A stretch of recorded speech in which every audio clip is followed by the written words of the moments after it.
We all grew up hearing about the story of Rapunzel, the beautiful young maiden with long golden hair, locked away in a tower until her prince came along. But the roots of the story, as with most fairy tales, are darker and even a bit bizarre. Was Rapunzel inspired by something historical? And what is the story really trying to say? Perhaps Rapunzel isn't the innocent princess we once imagined her to be.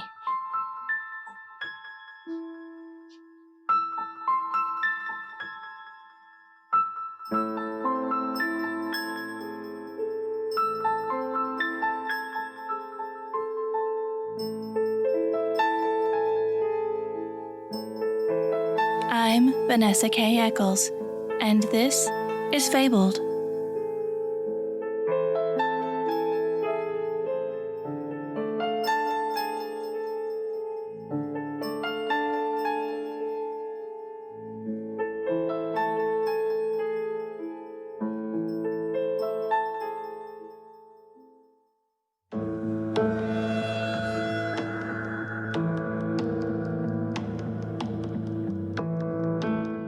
Women aren't just locked away in towers because they're harmless.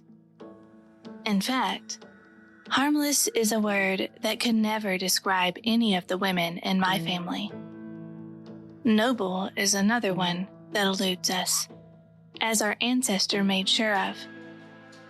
Delilah had been a deceptive woman, stealing power from her lover's hair, which was a blessing for him and a curse for us. I ran my fingers across the stone walls where my mother and hers had scraped the days and years in ragged tally marks. I'd chosen not to mark my time here. Marking time is an act for the living, and I am not alive. I merely exist in some in-between place, a gray place, like the sea and skies surrounding the tiny island I'm exiled to. The ragged, paint-peeling light tower that is my prison stands solemnly on the rock, waiting, forecasting its own demise when the sea would swallow it, finally putting it to rest. Designed to be a watch for seamen, many, many moons ago, the Seagrave Lighthouse had long since stopped its duties.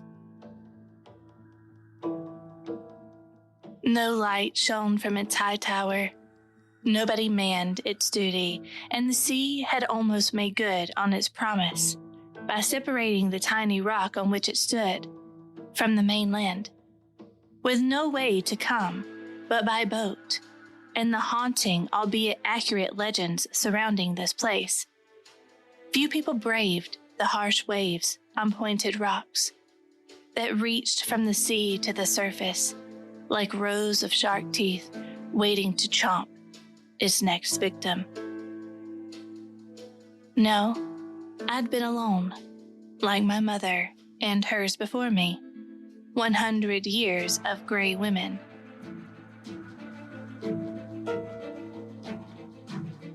She'd waited, my mother and hers, for a prince to save her, a noble, kind, and brave man to defeat the treacherous shores and scale the crumbling tower to reach her. There was only one purpose for him, though. Little did he understand. He wasn't there to rescue a fair maiden. Rather, he was there to be a temporary lover. And then, when she'd had her fill of him, she would speak the incantation we'd heard the wind whisper all our lives. the man would morph into beast, and it'd be the gray woman's mission, her only hope for freedom, to slay her dragon with her bare hands and with nothing but the golden hair that hung to her knees. Matilda, my mother's name, etched along the stone wall. As my finger traced the letters, I could almost imagine her slender hands, white-knuckled, her silken braid wrapped around the princely dragon's neck, choking him to death. I had replayed the scene that I wasn't present for, at least not visibly present, as I was still in her womb. Every beast begets its spawn, but to be honest, who really was the beast in this equation? My mother certainly wasn't a saint, but a killer. And the prince, who wanted nothing more than to scale the tower and reap his reward, wasn't one either. No, both were in it for their own desires to be met. That's one way of looking at it. Of course, but over the years, I've learned that things are always not as clear as they first appear. Matilda may not have wanted to murder, but who can say when circumstances led her there? It was her life or his, and she had already suffered so many years. 10 years. That's our penance. That's our curse. A decade of loneliness, of gray days tossing into months and years. Of course, she must have been happy to see her prince scale the tower. Surely the thought of a companionship was thrilling. Perhaps she was even sad to realize that her time with him had come to an end. Or else they both have to stay locked away, cursed. No one knew if the curse would end simply because true love, whatever that was, had been a stronger force than freedom. Before the lighthouse, there were other towers, other castles, other dungeons, and other dragons. All the tales were the same. Freedom had always been the goal, the end. I would be no different. I knew my years were ticking by, slowly etching away my youth. My days must be numbered. But since I hadn't kept count, I couldn't be sure how close I was. I lay on the four-post bed, the arm stretching tall toward the wood-planked ceiling. At 25, I think, I should have had more life under my belt, more worldly wisdom, but being locked up at 15 caused me to be stunted in so many ways. I couldn't remember what it felt like to have a conversation with someone other than myself. "Hello, I'm Z," I said aloud, needing to hear myself speak to prove that I could still form words. I closed my eyes, trying to build a prince in my mind, tall, dark, with eyes as dark as raven. His arms would nestle me to his chest, cradle me up the stairs while he whispered lovely things in my ear. His kiss would be soft, yet determined. He'd give me a cursed daughter, like they all do. But maybe I'd love him. Maybe he'd be genuine in his desire. Maybe he'd choose to love me and forfeit his freedom. Maybe I'd choose the same. If I never used the incantation, if I never turned him into someone horrible and never killed him, could we be happy? The two of us and our child. All of us locked away, content with nothing more than each other. A crashing sound came in the distance, pulling me from my imaginings. Glancing out the arched window, I saw him. His boat had hit the rocks, shards of wood splattering across the sharp edges. The sea had him in its grasp, waves pulling him under, him desperately fighting to take a breath. I bit my lip, half hoping he'd succumb, half anxious if he didn't. Either way, my curse was over. But his had only just begun.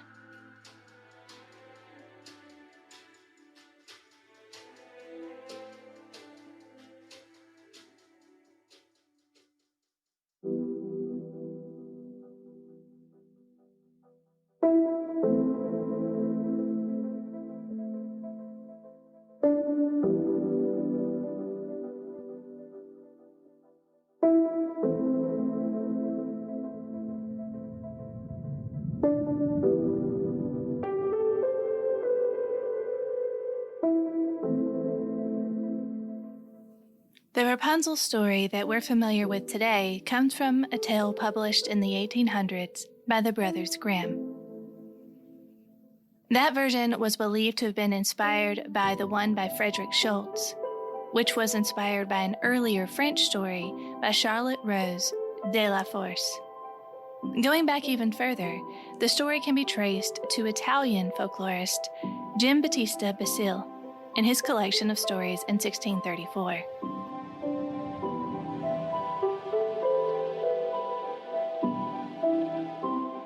Now that you've heard my twist on the tale, here's how the Brothers Grimm version goes. Once upon a time, there was a happy couple who had wanted deeply to have a child, but for years they weren't able to conceive. The woman believed that God may finally be granting their wish soon, and she would glance out into a beautiful garden over a high wall. It was the witch's garden, and it was full of glorious flowers and vegetables. The woman set her eyes on a patch of Rapunzel, which is a type of lettuce, and longed to eat it. She began withering away, and her husband, who wanted to please his wife, meant that he would get her some no matter what the cost. One night, he climbed over the wall and got a handful of lettuce. His wife then made a salad from it and ate it right away. She loved it so much that she craved it again the next day, and her appetite for it had magnified. And the only way to make her happy was if her husband would go and get her more. But when he went back, he was confronted by the witch. She accused him of thievery, but he explained how his wife was craving it, and he only hoped to keep her happy.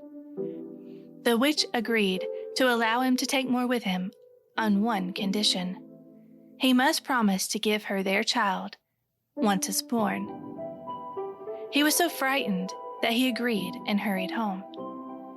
Immediately after the birth, the witch came to take the child, whom she named Rapunzel, after the type of lettuce her father stole. Rapunzel was a beautiful child, so beautiful that the witch felt she needed to be locked away in a tower without stairs or a door. When she wanted to visit her, she'd call out and Rapunzel would let down her hair. To pass the time, Rapunzel would sing, and her voice was caught by the ear of the prince. He started going to the forest to listen to her every day, and once he saw the witch ask for her to let her hair down. The prince asked her to do the same the next day, and the two soon fell in love.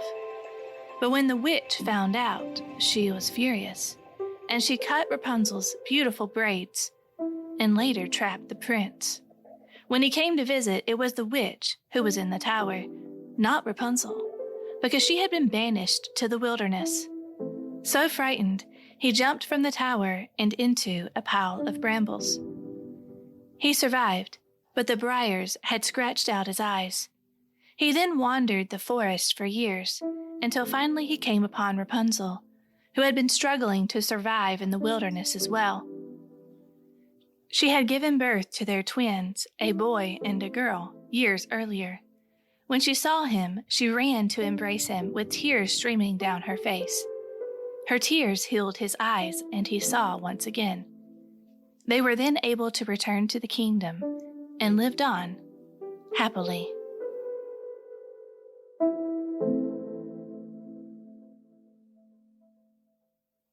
Regardless of which version of the story you read, Rapunzel is a victim of other people's malice or irresponsibility. Her parents thoughtlessly abandoned her to a vile creature, be it a witch, an ogre, a fairy, or otherwise, as in some of the other versions. And then she's locked away in a tower. Rapunzel did not have a choice over her circumstances. It was others who chose her fate, until she aged and decided that the one thing that's worth losing her life for was true love. The concept of a maiden in a tower is thought to have originated with the legend of Saint Barbara. Saint Barbara was locked away in a tower by her father. She was a virgin saint of the early church. According to legend, she was a daughter of a pagan who locked her away in order to keep her safe from all evil. Allegedly, when she professed Christianity and refused to marry, he was enraged, and he took her to be tortured and beheaded because of her insolence. Horribly, it was he who carried out the execution, but on his way home, he was struck by lightning and turned to ash. Women, especially from the upper classes, were often subjected to arranged marriages. They had no legal rights regarding who they were placed with. As most of us know, marriages were used to strengthen political alliances and were traded like money, offering a woman in lieu of payment. Women were legally obligated to have sex with their husbands, and there was no possibility of obtaining divorce. They were, in essence, property. Many times, the women were much younger than their husbands. Some men were abusive, and the women had to endure the treatment or end up locked away in a madhouse. Because of this, it's no surprise that we have damsels in distress in fairy tales. To modern readers, it seems silly and contrite, but throughout history, the rights of women were not as solid as they are today. They very often found themselves in need of a saving grace, someone to steal them from their societal prison. Fairy tales champion true, consensual love, a love that was chosen by both parties and not by their parents. This consensual love would be the source of deep happiness and would end the barbaric notion of arranged marriages and the problems such a practice ensues.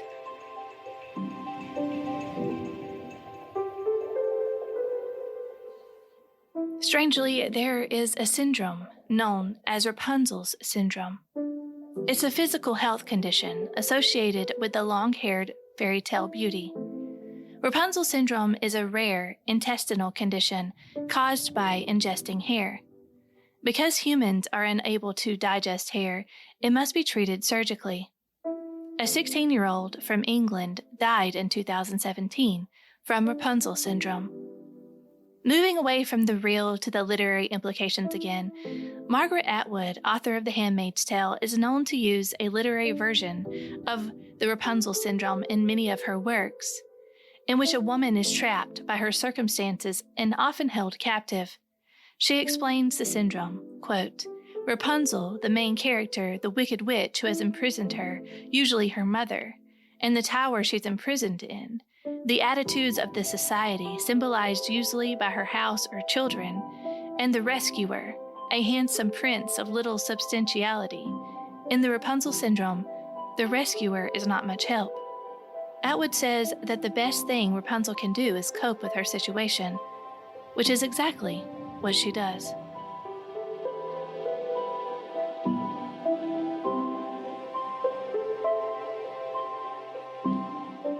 But what about the antagonist of the story? According to Maria Tater, author of the Annotated Brothers Grimm, the enchantress was initially listed as a fairy. It was only later that her label switched from enchantress to now witch. Throughout fairy tales, the most terrifying beings are often older women.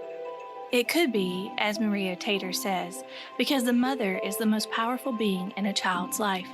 She explains, children do have a way of splitting the mother figure into the evil mother, who's always making rules and regulations, policing their behavior, getting angry at them, and then the benevolent nurturer, the one who is giving and protects and making sure that they survive.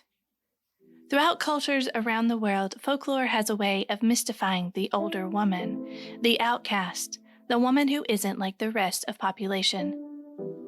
There almost seems to be a sort of fear that arises at the thought of a woman who isn't afraid to go against the grain, so it makes perfect sense why the Grimms use her in the story. In addition, many cultures have demons or witches in legends and folktales that steal children from expecting mothers. In European cultures, a changeling, for example, is a fairy child that has been swapped with a stolen human child. Even tales of the boogeyman in legends like La Llorona, who has roots to the demonic, as I shared in an earlier episode. Or even Little Red Riding Hood, which also has terrifying true roots, all remind us of the intrinsic fear of losing a child. We all know that fairy tales are full of metaphors, these tiny hidden meanings that are often nuggets of wisdom and truth. But sometimes those truths are ugly. Rapunzel's hair, for example, is described as being lovely and gold. Her fairness is representative of what Maria Tater describes as, quote, ethical goodness and aesthetic appeal.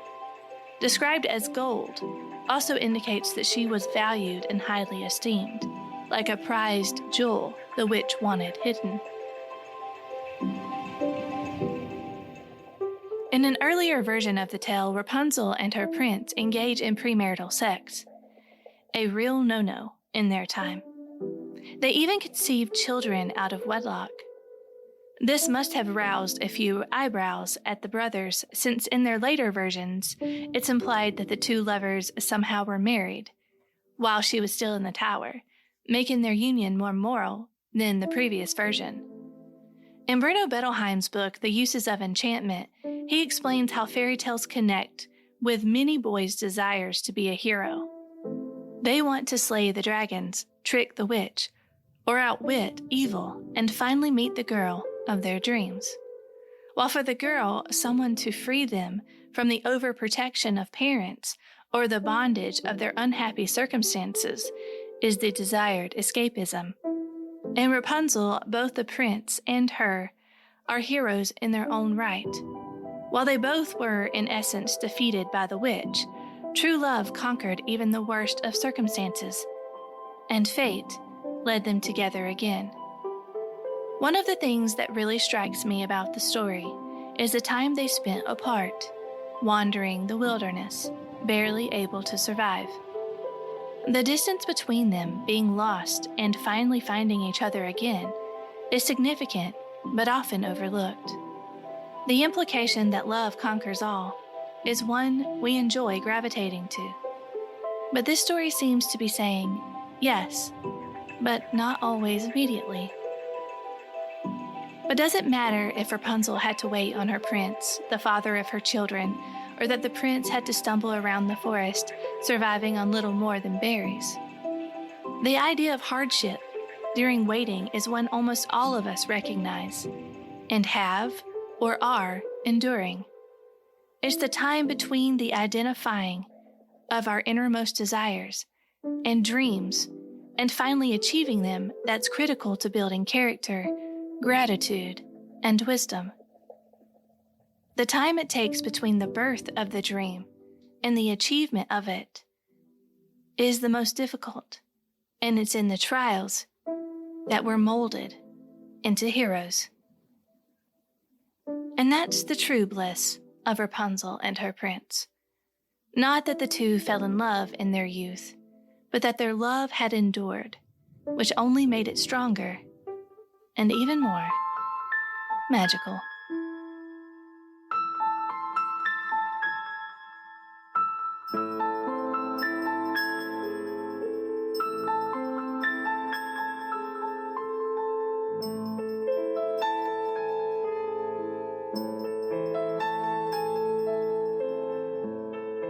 Fabled is produced by me, Vanessa K. Eccles, with research assistance by Whitney Zahar, and music by Kevin MacLeod and Epidemic Sound. Fabled is an independent podcast which relies solely on listener support. If you'd like to become a patron, please visit fablecollective.com. Until next time, thank you for listening.